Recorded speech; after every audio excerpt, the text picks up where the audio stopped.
Hi there. Today is day 9, and the topic for today is improving your conversations, and this is part 2. Now, the reason why we have so many parts is because we want to help you learn effectively. So that is the reason why we have split the parts. Okay, so you will have one day of grammar, one day of vocabulary, so that you will improve your knowledge. Now, ideally, here, these are phrases, these are words that you could use in your day to day speech so that you can enrich your vocabulary, you can show style. When you talk, people will know that you are learning and that you're making progress, and that is a very, very good thing. Okay, so let's get started today. So, the first word for the day is stand. Now, you would have known the word stand already, like it's the opposite of sit. Somebody is sitting and then you say stand and they rise and stand, right? That is one meaning, but there is also another hidden meaning to it. Okay, the literal word is stand, but then it can mean to tolerate or to accept or to put up with someone. Okay, to put up with someone or someone's nonsense. For example, if you take a look at the first example, it says it's very hot today and I can't stand it, meaning it's so hot I cannot bear it. That is the meaning of this particular word stand. Okay, let's take a look at exercise 2, and it says I cannot stand her foolish ways. Okay, here again it means to put up with someone's nonsense. This person is like so fed up, he or she cannot stand this particular person because her ways are really stupid and foolish. Okay, so really stand can have a literal meaning. It can also mean to tolerate or put up or bear someone else or someone else's nonsense. Either ways, it's not a very, very pleasant word.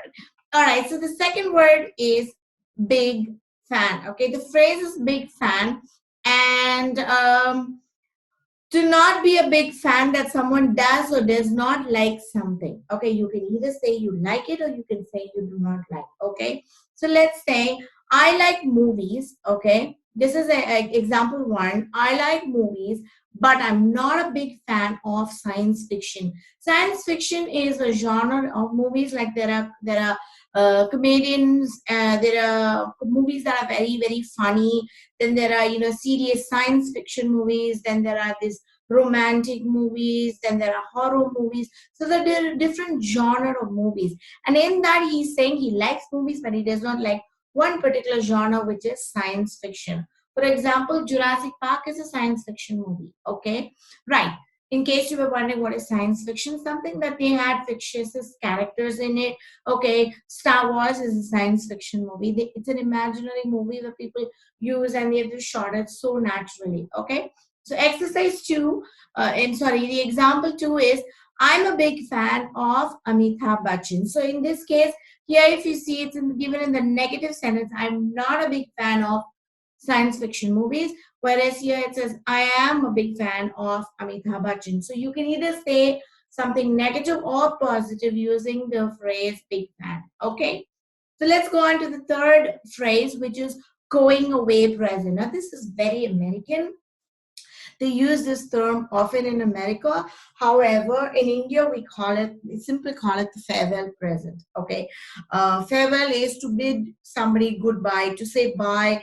Either they're going away for good, or they're relocating to another area, somebody going abroad to study, then we will give a farewell present. Okay. So a going away present is a customary gift given to someone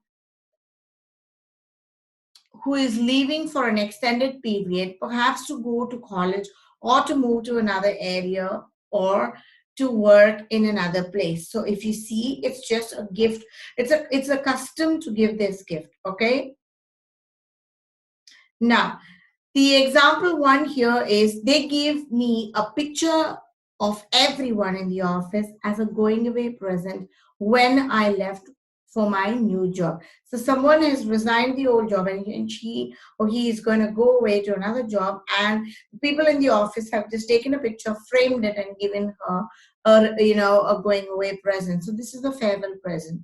All right. So you could say so many things. Let's say you're relocating from here to Africa, and if you're, let's say you're going to study in Africa, and so whoever, when you're going to go away, your close friends, your family will call you and give you a farewell present. They'll give you a farewell party. They'll throw a party for you.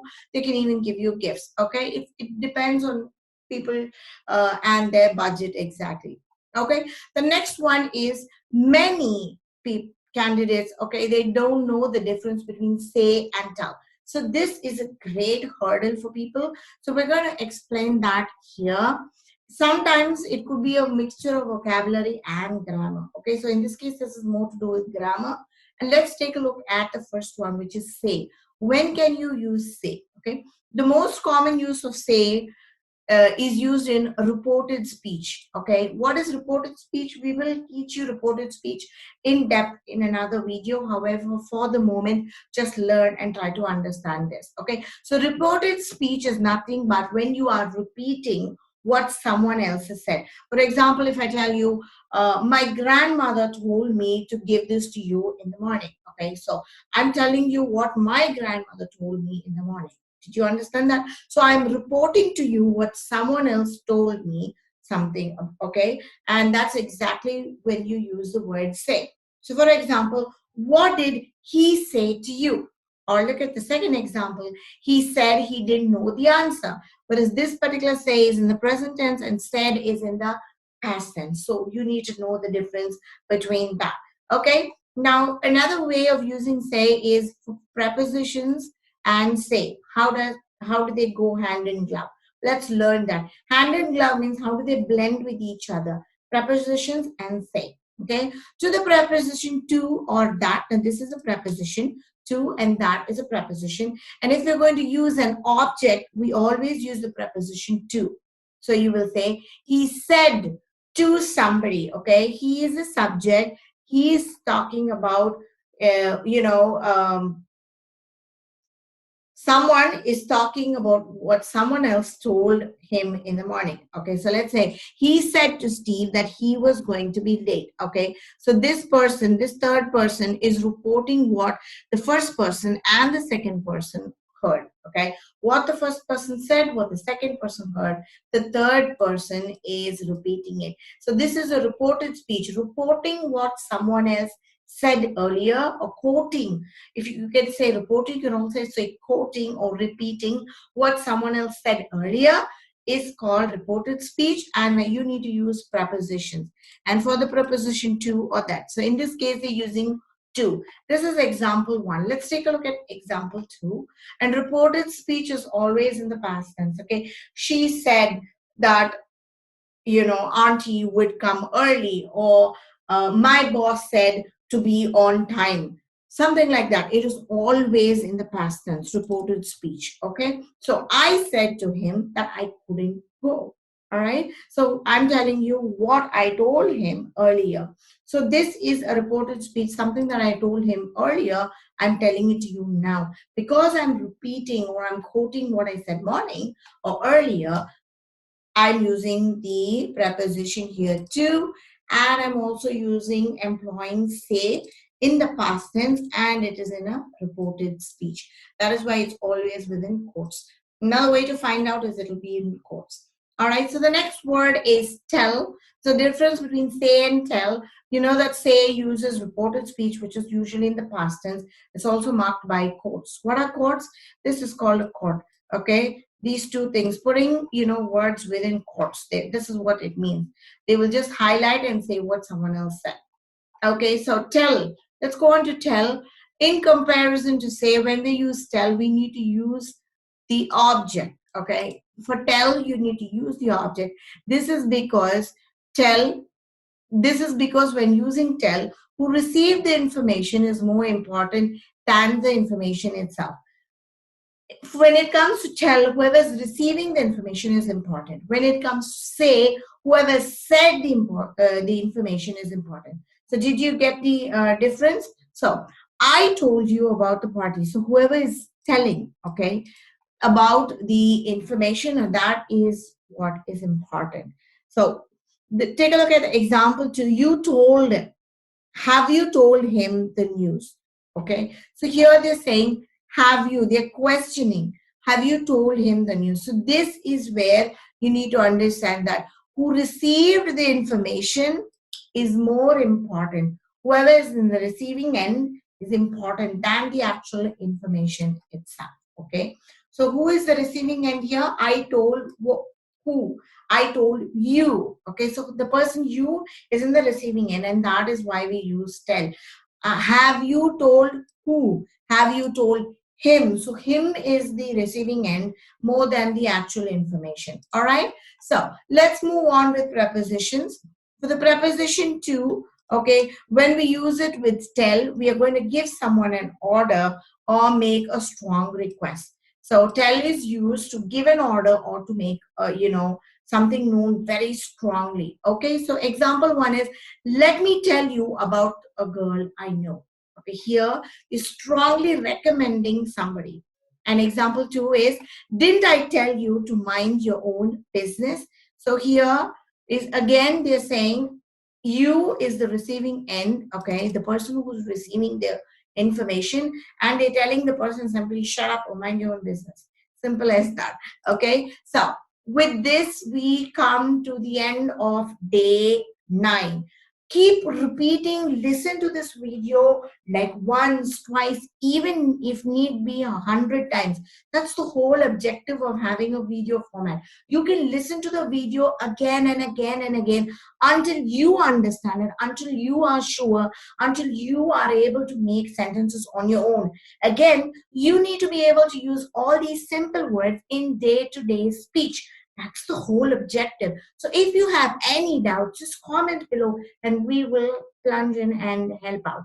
Okay, so that's one thing. And the second thing is your task for today, topic day 9 is, what are some of the interesting habits of the rich? Okay, I want you to type on Google, literally type the interesting habits of the rich. If you just put habits of the rich, it kind of gives you vague answers. But if you put interesting habits, I'm not worried about if they bathe or if they eat or if they go to work. That's what everybody does. I want to know what is it that the rich do differently. What is it that is interesting that a common man does not do? Understood? So the goal here is to make you aware of things that you don't know. Now, I don't know how many of you are rich. When I say rich, I mean, like, you having your own money, not your father's or grandfather's or what you inherited, your own money or what you have earned. And if you are able to show a vast difference in your revenue, then that is what is rich according to me. And tell me the interesting habits of the rich. Okay, here what is the objective of giving you this word? A, you will learn how to Google, you will learn how to look for information, you will learn how to look for facts. B, you will learn something really interesting, and maybe you will get triggered and you will also start working, because the rich, they have some very good habits like reading, learning, exercising. You will see so many. I think on this given topic there's about 21 interesting habits of the rich. So learn it, and your task is going to be shoot a video using whatever you have read, talk about it. Not reading it from the script. Do not read it out for me. I already know it. Trust me. I want you to speak what you have understood, what you have learned from the rich, and give it to us in a video format. Maximum 5 minutes, a minimum of at least 3 minutes. Okay. So I will look forward to your video. We hope to give you